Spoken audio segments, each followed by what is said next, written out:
Within a trio of geese, a black duck seems to be misplaced.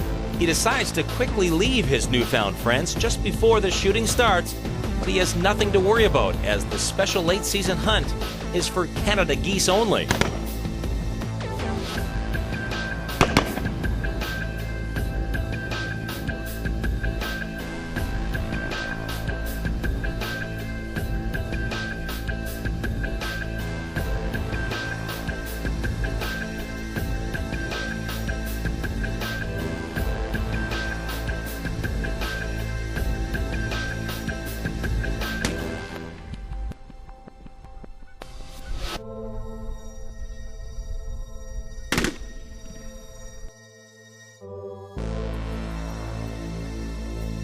This first day of hunting started out tough but ends on a perfect note.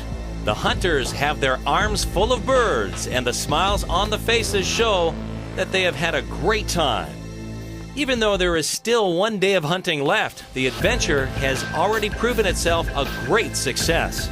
Grind 'em Outfitters has enabled us to enjoy an exciting day packed with many ups and downs.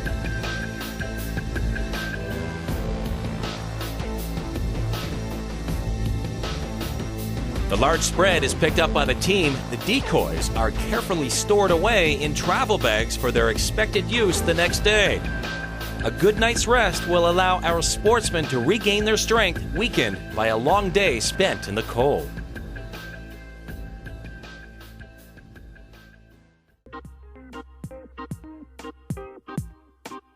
The alarm wakes our two hunting fanatics, and magically the forecast announces a snowstorm. Our hunters can't believe their good fortune. White tape and scissors are used to mask shotguns and filming equipment.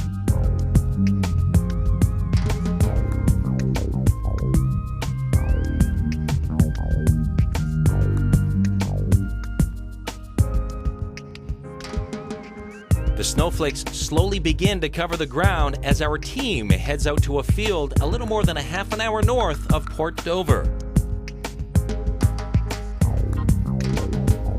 The parcel of land is long and straight, with lots of leftover corn that is a favorite meal for geese, especially during the late season when the temperature drops.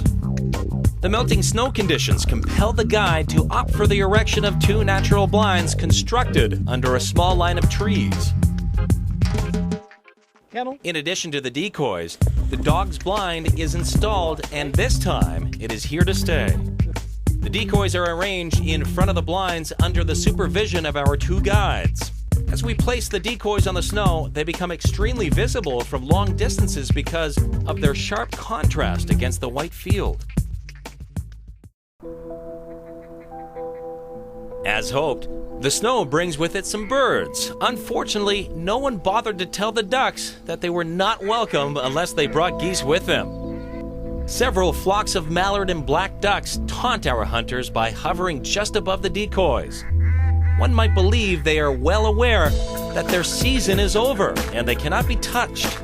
Our hunters make the most of the spectacle by practicing their duck calls and taking pictures of the birds.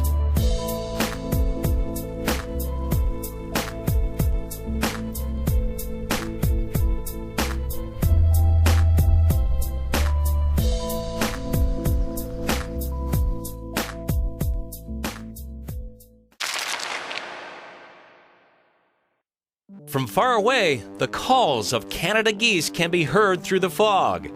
Our hunters respond with their own calls, and slowly dark shapes appear through the snowflakes.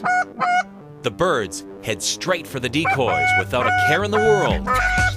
A threesome of geese marks the beginning of the hunt.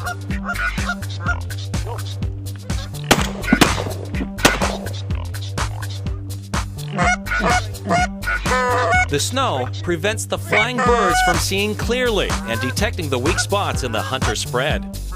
The tough flying conditions reduces the number of birds in the air from the previous day, but the birds are less wary and come straight into where our hunters lie in wait.